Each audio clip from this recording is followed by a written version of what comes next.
saya sampaikan bahwa pemerintah daerah, pemerintah provinsi, pemerintah kabupaten, pemerintah kota, pemerintah pusat, semua harus netral.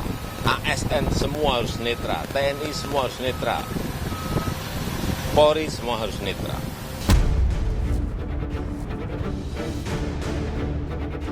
Para pejabat ya ASN maupun yang di kepolisian atau bahkan TNI, karena mereka di bawah presiden begitu, yang bisa saja gitu dimanfaatkan gitu. Semua itu kan tidak boleh.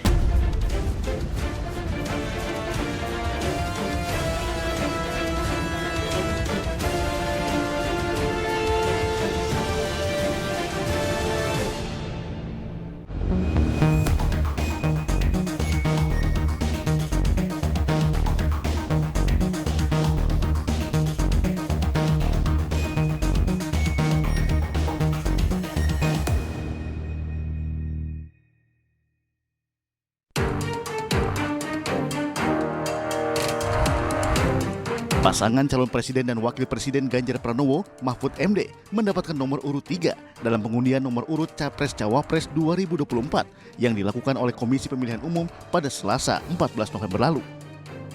Selanjutnya, pasangan Capres-Cawapres Anies Baswedan Muhaimin Iskandar mendapatkan nomor urut 1.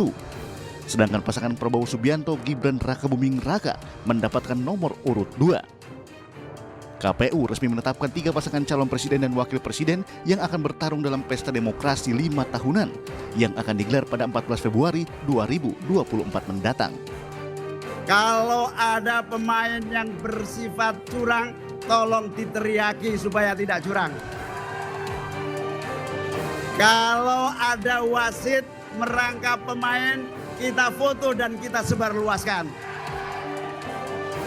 Kalau ada wasit yang curang, kita laporkan kepada FIFA sebagai lembaga tertinggi.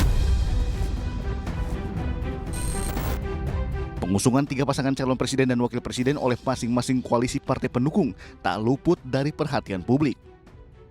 Sejumlah drama juga mewarnai pemilihan para kandidat calon wakil presiden dari masing-masing calon presiden dan partai politik pendukung. Pada Rabu 18 Oktober 2023, Menko Polhukam Republik Indonesia Mahfud MD secara resmi diumumkan sebagai calon wakil presiden pendamping Ganjar Pranowo. Pengumuman tersebut disampaikan langsung oleh Ketua Umum PDI Perjuangan Megawati Soekarno Putri di kantor DPP PDIP Jakarta. Dengan mengucapkan Bismillahirrahmanirrahim, maka calon wakil presiden yang dipilih oleh Partai Demokrasi Indonesia Perjuangan yang akan mendampingi Bapak Ganjar Pranowo adalah Bapak Profesor Dr. Mahfud MD. Mahfud MD merupakan satu-satunya calon wakil presiden yang bukan berasal dari partai politik. Meski demikian, Mahfud punya pengalaman panjang di dalam pemerintahan. Mahfud merupakan tokoh intelektual dengan segudang pengalaman lengkap, mulai dari menjadi anggota DPR RI, Ketua Mahkamah Konstitusi, hingga menjadi menteri di era Presiden Abdurrahman Wahid dan Joko Widodo. Mahfud juga dikenal sebagai pendekar hukum pembela wong cilik. Alasan ini dinilai tepat untuk menjadi pendamping Capres Ganjar Pranowo. Mengenakan kemeja putih, Mahfud mendampingi Ganjar Pranowo mendatangi KPU untuk mendaftar dan menyerahkan dokumen sebagai syarat pencalonan Pilpres 2024. Baju yang saya pakai ini, baju putih ini baju yang pada 5 tahun yang lalu saya siapkan untuk dipakai mendaftar ke KPU, tapi tidak jadi. Meski menduduki sejumlah jabatan penting di pemerintahan, Mahfud mengaku tak pernah memanfaatkan jabatannya untuk keluarganya, termasuk memberikan hak istimewa ke anak-anaknya. Mahfud bahkan melarang ketiga anaknya untuk memakai namanya dan merahasiakan identitasnya. Saya ingin perkenalkan nih, saya bawa 2 anak saya yang milenial. Ini satu berdiriwan, ini Dr. Ikhwan Zain. Sekarang dia sedang menyelesaikan PhD programnya di Amsterdam University. Kebetulan sedang penelitian.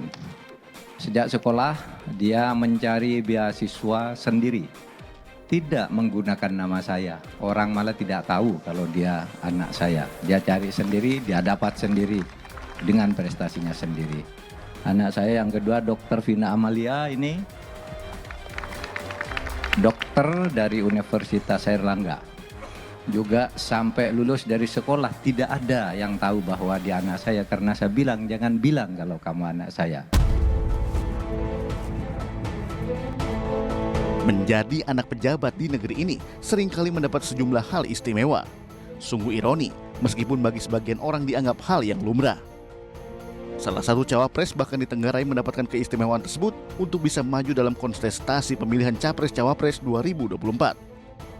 Adalah Gibran Rakabuming Raka, putra sulung Presiden Joko Widodo yang resmi mendampingi Capres Prabowo Subianto usai Mahkamah Konstitusi memutuskan syarat Capres-Cawapres tak perlu berusia 40 tahun, asalkan memiliki pengalaman sebagai kepala daerah, baik di tingkat provinsi, kabupaten, atau kota. Tenang saja Pak Prabowo. Tenang saja Pak. Saya sudah ada di sini. Majunya Gibran sebagai cawapres menimbulkan sejumlah kontroversi, bahkan disebut-sebut sebagai praktik nepotisme melalui ketuanya Anwar Usman yang juga merupakan paman Gibran Rakabuming Raka. Mengadili. 1. Mengabulkan permohonan pemohon untuk sebagian berusia paling rendah 40 tahun atau pernah sedang menduduki jabatan yang dipilih melalui pemilihan umum termasuk pemilihan kepala daerah.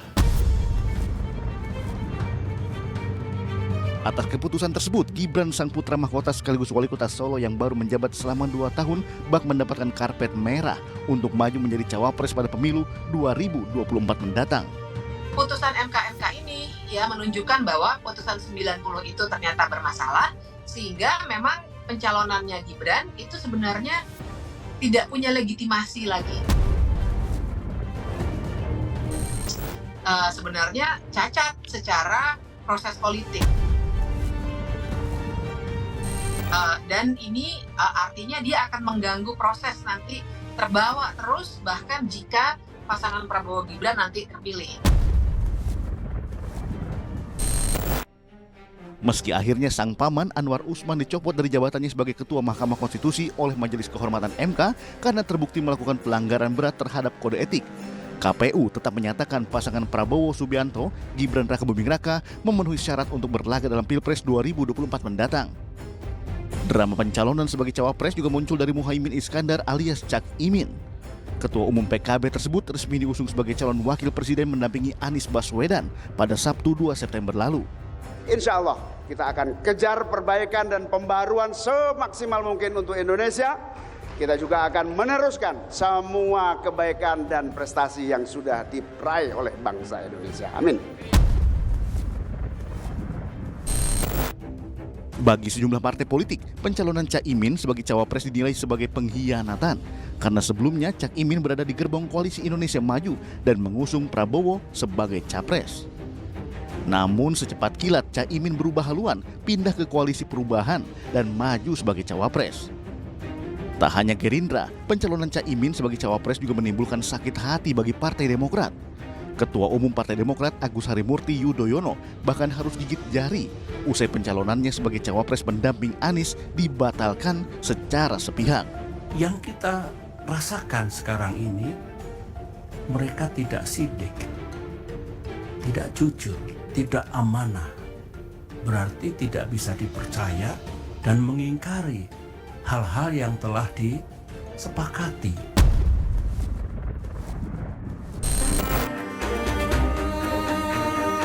Meski penuh drama, namun pencalonan 3 cawapres tersebut telah disahkan oleh Komisi Pemilihan Umum dan tidak dapat dibatalkan. Lantas bagaimana rekam jejak ketiga cawapres tersebut? Saat lagi tetap di iNews File.